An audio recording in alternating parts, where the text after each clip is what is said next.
المغربيات كما كتشوفوا هذا النهار 11/12/2020 أكفس يوم في حياتي أنا بعدا، لأنني عمرني ما كنت كنظن أننا نكونوا حنا من بين الخونة اللي غادي يخونوا المسجد الأقصى ويخونوا القدس ويخونوا فلسطين، يخونوا خوتنا الفلسطينيين اللي كانوا كيحبونا وواضعين فينا الثقة.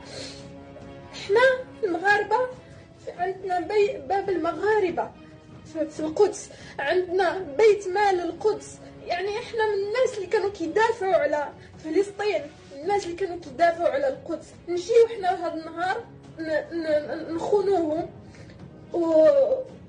ونقول لهم سمحوا لنا، راه الصحراء المغربيه ديالنا خصنا حنا نرجعوا الصحراء الغربيه ديالنا، ما يمكنناش اذا نبيعوا فلسطين باش نشريو الصحراء الغربيه. انا كمغربيه باش نفعتني الصحراء الغربيه؟ عمرني ما مشيت لها. حتى التمر اللي كناكلو التمر ديال الجزائر وتونس، يعني باش نفعتني فين عمرني شفتها.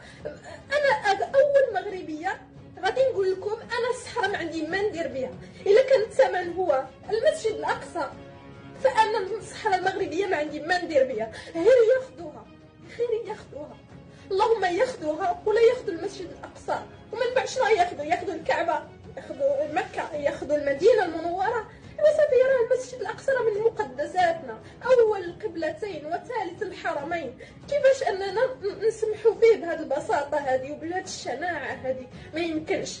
انا كمغربيه كنقول انني ما باغاش تطبيع مع اسرائيل، انا ضد التطبيع مع اسرائيل. والدوله ديالنا المغربيه وحكام الدوله المغربيه وكاع الوزراء والملك واللي بغى يكون ما رجعوش لينا، ما هضروش معنا، ما خداوش راينا. واش حنا باغيين نطبعوه؟